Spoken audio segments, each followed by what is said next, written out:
on down the broken road. I call on you to help me carry the load. Oh Lord, you never let me down. Thank you for joining us today. Anything you hear in this podcast is not to be taken for medical advice. This podcast is for information purposes only, and should you find something interesting in the information spoken about, please consult your physician further. Hello, and welcome to Season 2 of the Broken Road Podcast. I'm your host, Trent Peterson, stroke survivor and co-founder of the Broken Road Project. Thanks for joining us today. This is the first episode of 2026. Super glad and blessed to be here today. I want to say thank you to everyone that's continued to support us through last year, and I'm really looking forward to this year. We got a good lineup, some really neat people coming on, and just really hope this season blesses you. I hope it blesses you. So, New Year's resolutions are a big deal this time of year. And I can say that I've fallen victim to trying to do that many, many times with little success. And, I wanted to kind of throw something out there this year, something that worked for me through the year last year, and something that I plan on continuing to do, which is to create new habits. So instead of trying to break old habits, we're saying, this year I'm going to stop doing this and hope for success in that. I plan on continuing the same effort of creating a new habit to replace an old habit, a bad habit. It's a habit. Sometimes the habits aren't necessarily bad. They're just no longer beneficial to you anymore. I think it's important to keep yourself fresh and renewed. And I just kind of wanted to share that. I'm no expert on this.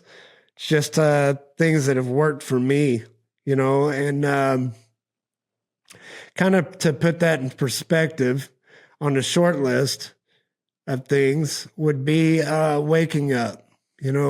Every morning I wake up, and that's kind of my start of the day. That's I guess it's everybody's start of the day. It's kind of silly for me to say that, but for me, it's really special when I wake up. And the first thing I do is lay there and look up and thank God for breath in my lungs and the fact that I have another day to get out and hopefully spread his word and spread some hope and help people that need help. And so there's that thankfulness there as soon as I wake up, and I stretch. And I attach those to waking up because, every day that I'm awake is another day to do good. So that's a habit that I've created, and that habit kind of gets my days started in a way that is where I want to be aligned. And then, falling into that, after that, I usually go for a walk, and I do that daily as well. I used to think that there wasn't enough time in a day to get those things kind of done. I thought when people woke up really early and did those things, it was a little bit silly. I enjoyed my sleep. I worked so hard. I felt like I needed every bit of rest I could get. And I would sleep in until I absolutely had to get up. But now there's such a pleasure and joy in being alive and being able to wake up. That I do find myself waking up earlier to do those things, to have time to pray and to wake up and stretch and read my Bible and take a walk, which seems to get longer every day. And I'm very, very grateful for that as well. So those are just a couple things that I've done that kind of set my day in motion.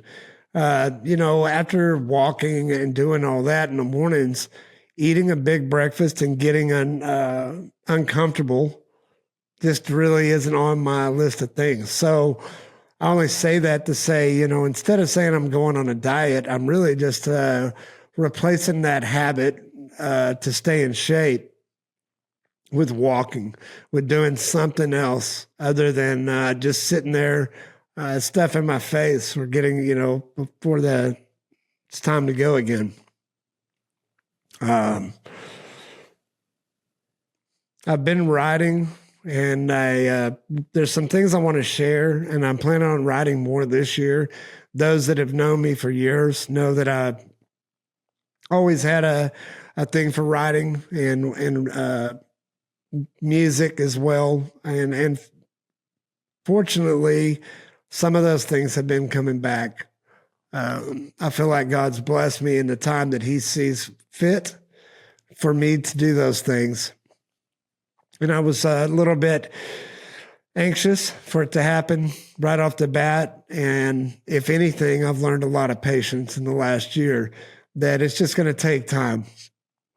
And I highly encourage you to see that same thing for yourself and give yourself grace, because it does take time to recover. Anything good is worth waiting on. And sometimes you're just not ready yet, as much as you mentally want to. It's just not time yet. So I'm going to read something to you that I wrote. This is probably, I'd say, it was written on 7/20/25. So a little ways back. I want to talk to you about reinventing yourself after a life-altering experience. A year ago, I didn't realize how much differently my life would look today. I thought I had it all figured out. I had built a definition of life that revolved around working hard and playing hard. I never really slowed down enough to actually look at myself objectively and see if the decisions I was making were actually good for me and my family. I was able to see success through our businesses, but I failed to see that my addiction to work was affecting my positive family time. In the aftermath of the stroke, I came out with a different outlook on life and goals. I placed so much importance in things that really didn't have that much importance, and I just couldn't see that until everything was stripped bare. I'm not saying by any means that we didn't benefit or get along further in life from the grind of business, of being a business owner. What I see now is there was an unhealthy balance that directly affected not only my family, but also my health. Fast forward to today. Having the stroke stripped me of the ability to plan properly and facilitate our subs as I had been able to in the past. Fortunately, Amber had worked with me through 2 builds leading up to my hospitalization and was able to step in and take over with impressive success on our largest single project to date.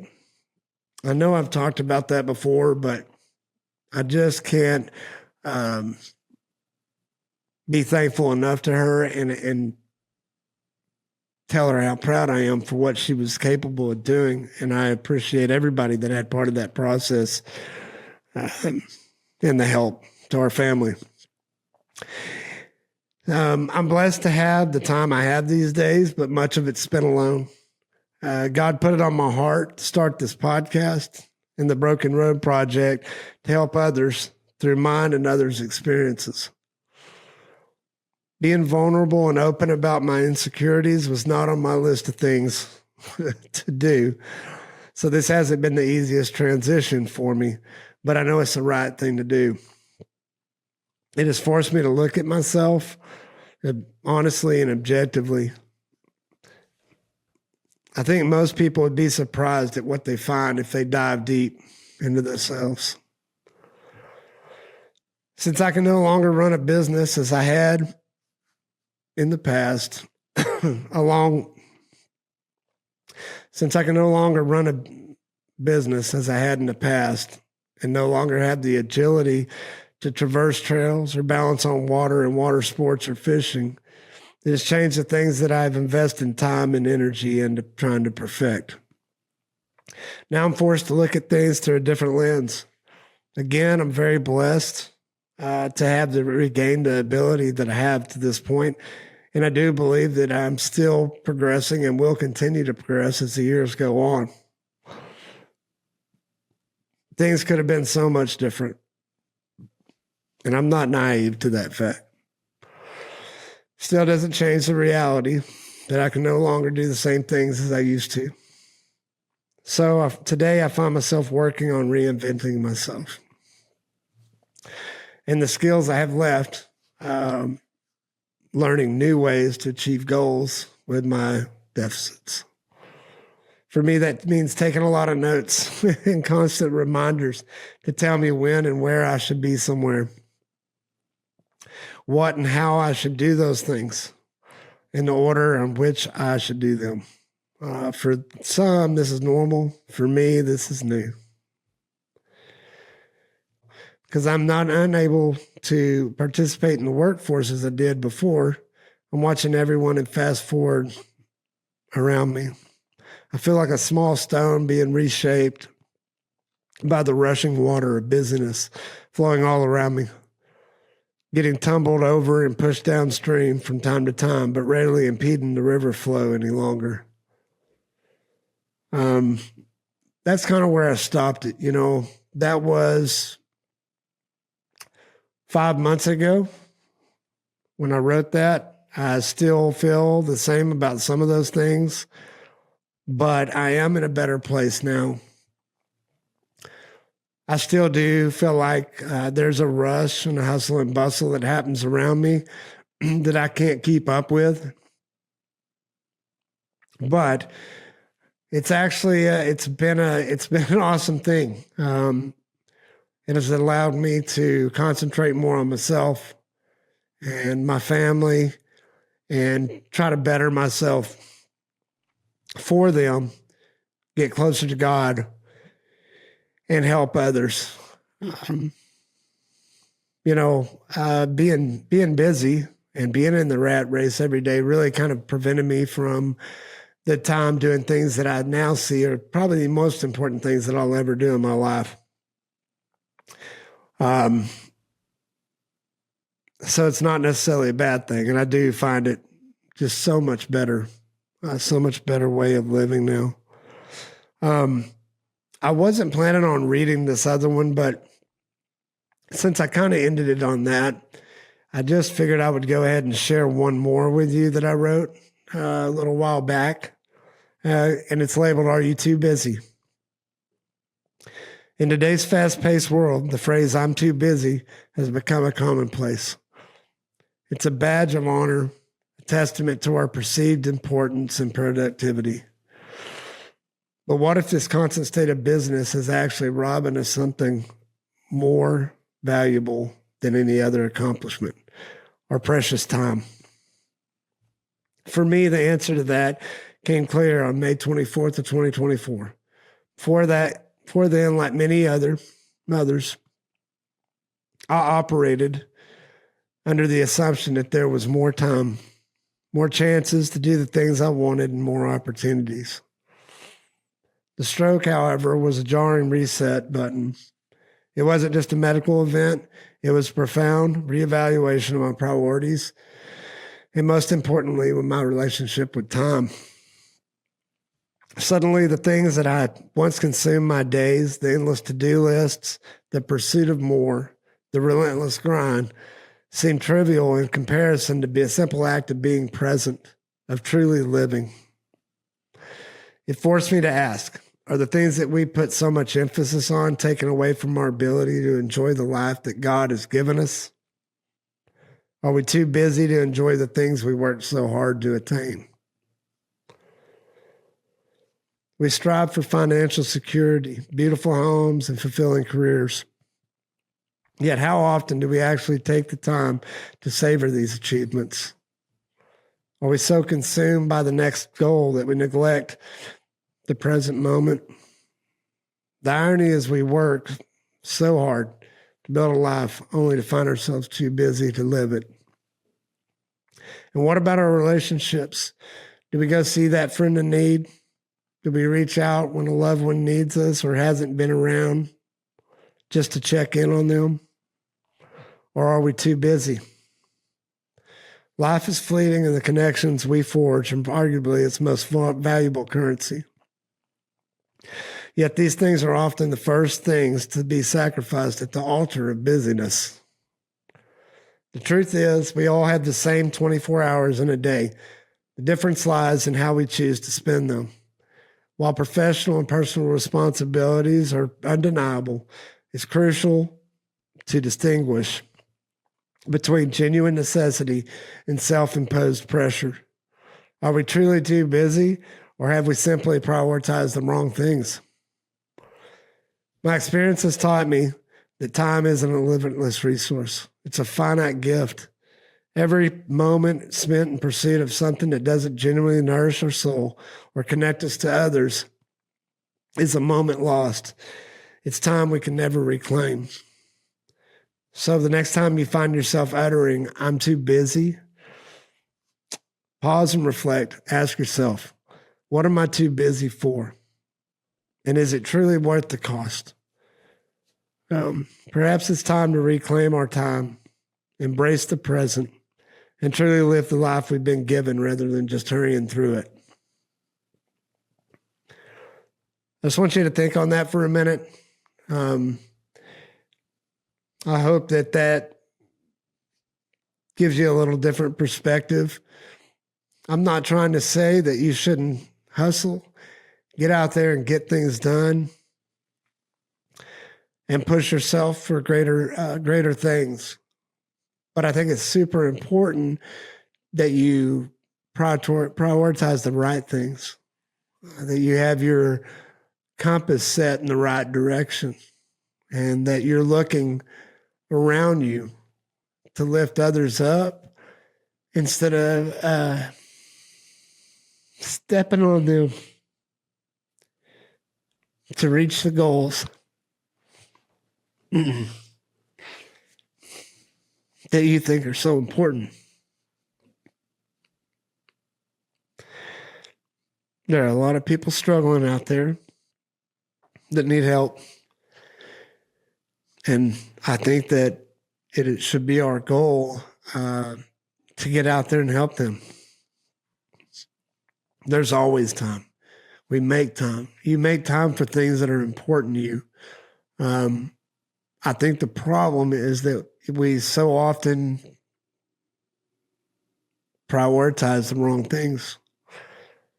Things that we think that are so important at the time. Golly, I mean, it's just can go away in a moment. And you're left there, if you're fortunate enough to survive it, holding an empty glass. That's just the best way I could describe it. There was nothing left there. So anyways, I kind of went off on a tangent. It got to me a little bit, but I'm not going to hide it. It's how I feel. And I hope this year you will take a little time and invest that in other people and invest that in your family. Because at the end of the day, that is the biggest investment you will ever make in this life. And life is short. I just wanted to share that with you. I really think this is going to be a great year. I'm excited for it. I know there's a lot of things crazy going on in the world right now, but that doesn't change what we're going to do, and it doesn't change what happens day to day, and that people are still out there and need help. So I encourage you, whether it's us or somebody else, but to get involved in an organization, get involved with a church, get involved with something, some kind of outreach, something that's helping others. Because life's short, and there are a lot of people out there that need help. You can come and check us out, www.thebrokenroad.org. That's our nonprofit. You can help us by volunteering. We're hoping to do a couple events this year. Just feels like we need to do more.